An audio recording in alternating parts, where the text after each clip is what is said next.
Hi guys, what's happening? So last time we've had a look at this motor which was running, and to my surprise it didn't run that fast. But then again, we were using the twisted sort of coil with a bifilar coil, 21 meters each, and I had to put them in series to actually start running something.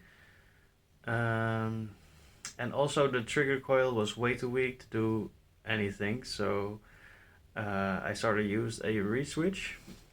So let's have a look at that. So here's the reed switch circuit.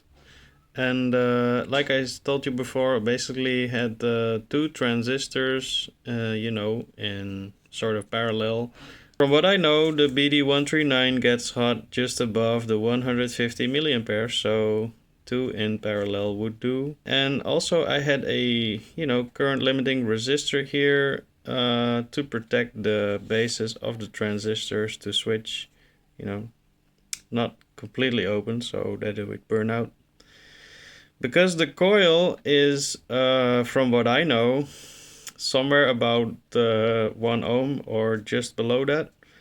So if it was to be shorted out, there would be a lot of current. And I did test that. So when you just put the battery on the coil, it would rise up to above 2.3 amperes. And these transistors don't handle that kind of current. So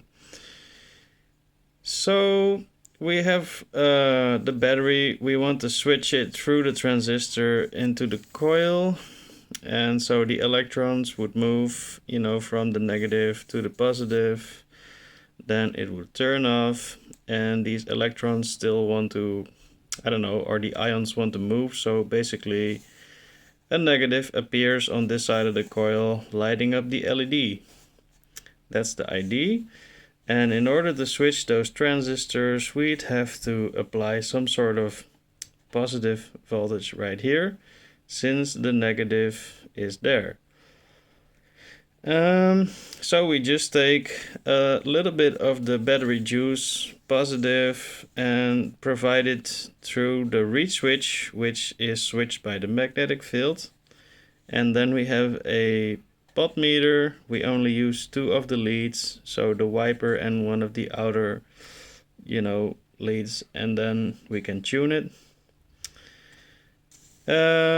Basically switching on the transistors just like that. So I also got a question about why don't you use the Hall sensor? So I thought, yeah, why didn't I think of this, before? So basically I sort of tried this circuit.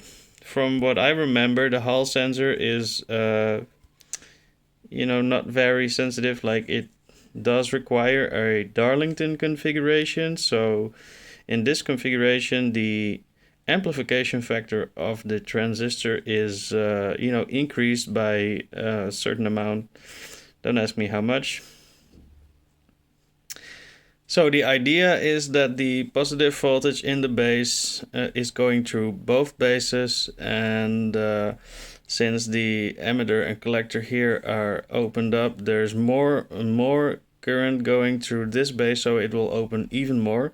So that's how it amplifies more. For the rest, the circuit is the same. I thought the same sort of circuit would work, but then I figured out, the Hall sensor that I have sort of is an analog Hall sensor, so it always rests at half the voltage. So that would open the transistor immediately without even a magnet passing by. So I decided, let's do something about it.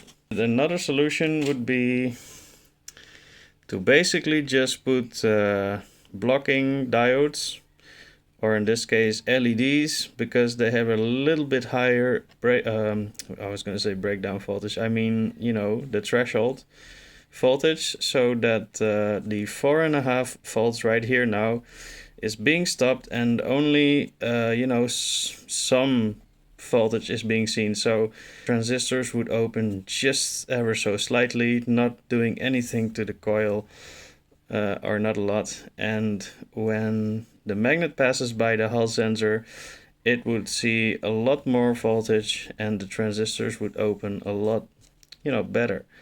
So as you can see, I decided to go with the 8 magnets again, because I couldn't get this, bobbin or starter plate to be perfectly straight.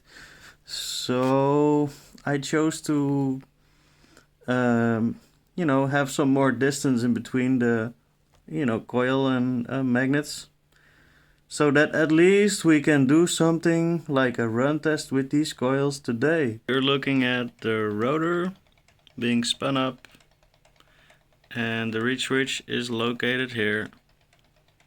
I was able to get it stable right there. And the current at the moment, yeah, it's a bit jumpy. Let's get it up to max speed. I guess you could say it's about like this. Apparently sometimes it's missing a pulse. Alright guys, so here we're back with the motor, and right now it's running on this Hall sensor. There are additional magnets on the outside to be able to see, the Hall sensor, the trigger. And I decided to go with an op-amp instead of these LEDs in the base of the transistor, so that I could make a proper comparator. And wait, it seems to slow down. It has to be set on the right angle. And sort of jumps, the currents between, like 10 milliamps and, 1.2 or so amps. Alright, I guess this will be the last one for today. Here we're looking at the reed switch circuit again. And this time it's running with both coils in series, so that would make 74 meters. And this LED is going pretty bright, and it's jumping again. It's not as fast as it was before today, but at least we've got it running again.